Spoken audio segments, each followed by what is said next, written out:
कोई मैचेस अगर शुरू हो जाएं तो फिर सारा सारा दिन टीवी के आगे बैठे हैं,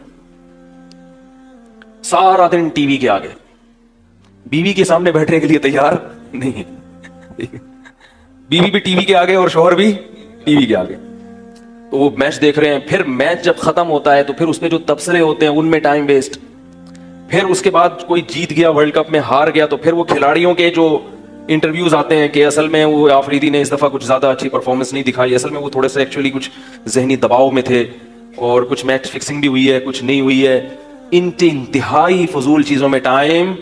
दुनिया के सबसे फजूल लोग फनकार और उसके बाद खिलाड़ी होते हैं, याद रखो, जिनको दुनिया सबसे ज्यादा इज्जत दे रही है। ये मेरा मलफूज जहन में बिठा लें। सबसे फजूल तरीन कौम दुनिया की, जो लोगों का सबसे ज्यादा टाइम बर्बाद करती है और गैर जरूरी चीजों में बल्कि गुनाहों में लोगों को डालती है, वो है एक्टर, फनकार और अदाकार, गुलकार, फनकाराएं, अदाकाराएं। ये टाइम वेस्टिंग का सबसे बड़ा जरिया है। उसके बाद दूसरे नंबर पे सबसे ज्यादा टाइम वेस्ट करवाने वाले कौन लोग हैं? खिलाड़ी। समझ रहे हो? पहले मैचेस होते हैं घंटों घंटों, उसके बाद उनपे क्या चलते हैं?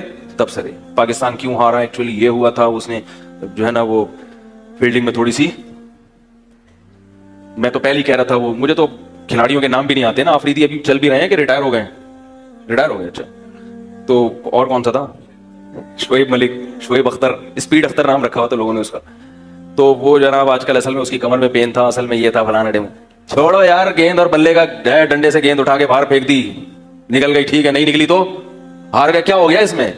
इतना क्यों इसको सर पे मुसल्लत कर रहे हो? इतना क्यों इज्जत जिल्लत का मयार समझ रहे हो? भाई क्रिकेट में होता है क्या है, गेंद उठा के लाएगा, वो 3 डंडे खड़े हुए हैं, उसका दिल चाहेगा 3 डंडों के अंदर में गेंद जाए, और सामने जो डंडा लेके खड़ा हुआ है वो कहेगा नहीं, गेंद को उठा के कहां फेंकूं? तो अभी फेंक देता है, कभी नहीं फेंकता। फेंक गया तो हाँ हाँ वो थोड़ा हल्ला गल्ला हो गया, नहीं फेंका तो चलो हाँ तो कोई बात नहीं यार, खत्म। लेकिन ऐसा नहीं है, इसको पता नहीं क्या समझते हैं। इंडिया पाकिस्तान पे कोई बॉर्डर पे जंग हो रही हो, उसमें इतने जज्बाती नहीं हो जाते। गेंद और बल्ले के साथ आपके ऐसे जज्बात, खुदा की कसम, इसके बारे में क़यामत के दिन सवाल होगा। अलिहादा खुलिक़्तुम, इसके लिए अल्लाह ने तुम्हें पैदा किया था। अफा हसिबतुम अन्नमा खलक़नाकुम अबसा, अल्लाह क़यामत के दिन कहते हैं मैं पूछूंगा क्या तुमने ये गुमान कर रखा था हमने तुमको बेकार पैदा किया है? इन फालतू चीजों में इतनी दिलचस्पी, इतनी दिलचस्पी। अफा हसिबतुम, भाई मस्जूद मलाइका है, इंसान को दुनिया में लाने के लिए इंतजाम किया गया है, ये इत्तेफाक से पैदा नहीं हुआ। पूरी कायनात इंसान के लिए सजाई गई है, पूरी कायनात इंसान के लिए बनाई गई है। फिर जब पैदा किया, फरिश्तों को एतराज हुआ कि क्यों? अल्लाह ने कहा आलमु मा ला तालमून, इसके बारे में वो कुछ जानता हूं जो तुम नहीं जानते। फिर फरिश्तों को हुक्म दिया इसको सजदा करो, बहुत अजीम मखलूक पैदा कर रहा हूं। फरिश्ते जब ये देखते होंगे कि क्रिकेट के छक्कों पे कैसा 2-2 फुट उछल रहे हैं ये पूरी कौम, और चौकों और छक्कों पे जनाब ऐसे इनके जज्बात, किसी को हार्ट अटैक हो रहा है, कोई बेहोश हो रहा है, कोई खुशी से पागल हो रहा है, किसी की आंखों से आंसू निकल रहे हैं, तो फरिश्ते कहते होंगे अल्लाह इसको सजदा कराया तूने, इससे ज्यादा मुहज्जब तो हम हैं। नुसब्बिहु बिहम्दिका व नुक़द्दिसु लक, जो हर वक्त बावजू होके तेरी हमदो सना करते हैं, इसको बना दिया तूने मस्जूद मलाइका। अल्लाह को पता था ऐसे लोग होंगे, इसलिए अल्लाह ने कहा आलमु मा ला तालमून, मैं जानता हूं जो वो जानता हूं जो तुम नहीं जानते। क्या मतलब? इसके अलावा भी कुछ लोग होंगे, सारे ऐसे नहीं हो जाएंगे। तो इसलिए मेरे भाई, सारा दिन इन्हीं फजूलियात से फुर्सत मिलेगी तो अल्लाह के पैगंबरों की दावत सुनने का टाइम मिलेगा आपको। उन्होंने क्या कहा है, हम क्यों दुनिया में आए, क्यों पैदा हुए, हमसे किन बातों का क़यामत के दिन सवाल होगा। इन सवालात की तैयारी के लिए टाइम नहीं है, सुनने के लिए टाइम नहीं है, तो तैयारी के लिए कहां से टाइम होगा? यही वजह है कि बड़े बड़े फनकार और गुलकार हमने देखे हैं कि जिनको जब समझ में बात आई तो उन्होंने शोबिस को हमेशा के लिए छोड़ दिया। सईद अनवर को देखो, खिलाड़ी था ना बहुत बड़ा, ऐसी तौबा की है कि अब उसका नाम भी कहीं प्लेयर के तौर पर बोलते क्यों नहीं। और भी बहुत सारे तौबा की, मगर की थोड़ा थोड़ा टच में।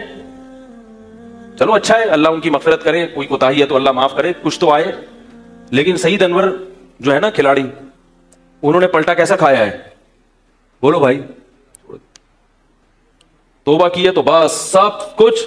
आज हमारे किसी नौजवान को गेंद और बल्ला पकड़ा दो, वो इस उम्मीद पे खेलना शुरू कर देते हैं शायद मैं भी बैनुल अक़वामी टीम का हिस्सा बन जाऊं, नेशनल अपनी कौमी टीम का हिस्सा बन जाऊं।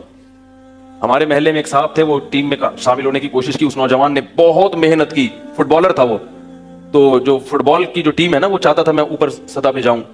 कई साल उसने फुटबॉल में लगाए, एक्सरसाइज, और इतना बेहतरीन फुटबॉलर बन गया था। मगर उसकी सिलेक्शन नहीं हो सकी तो मेंटली क्या हो गया, सेटिंग आउट।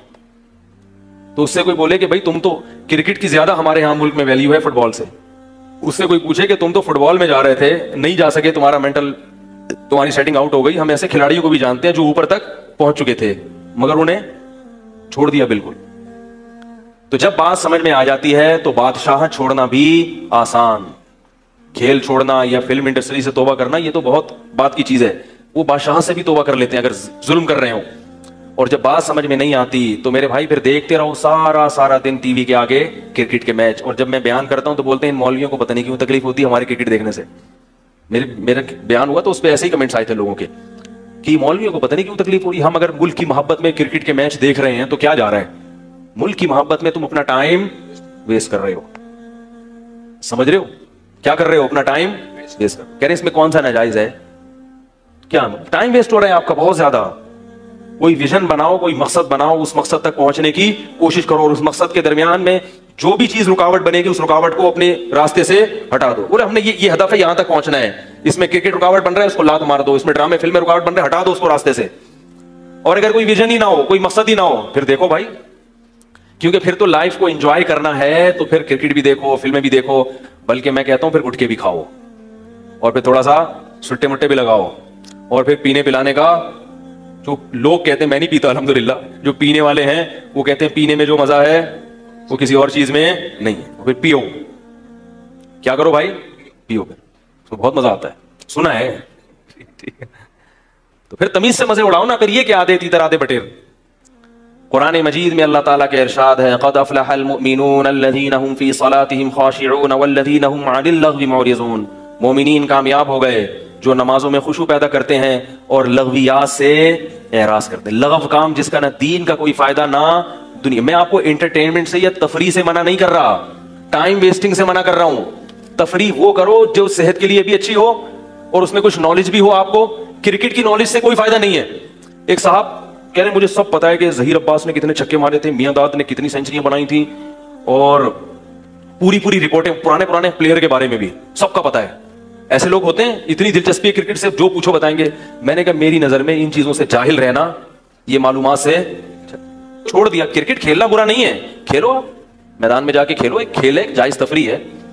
लेकिन बैनुल अक़वामी मैचेस में जो इतनी ज्यादा दिलचस्पी ली जा रही है और सारा दिन टीवी के आगे बैठकर दिल की धड़कने, ऐसी धड़कन तो लोग अपने बाप और मां को नहीं देते, पूरे दिल निकाल के मेज पे रख देते हैं सामने। क्या आफरीदी तुम्हारे हाथ में है ये दिल, तुमने छक्का मार दिया तो ये दिल धड़केगा, वरना ये दिल, इतना बावला होने की जरूरत बोलो भाई नहीं। टाइम वेस्टिंग है, हलाल हराम की बात नहीं है, क्रिकेट को नाजायज कोई भी नहीं कहेगा, लेकिन ऐसी चीज में टाइम क्यों जाया कर रहे हो जिसका ना दीन का फायदा ना दुनिया। तो आप जायज तफरीहात में वक्त लगाएं, उससे क्या होगा, उसके दुनिया के भी फायदे और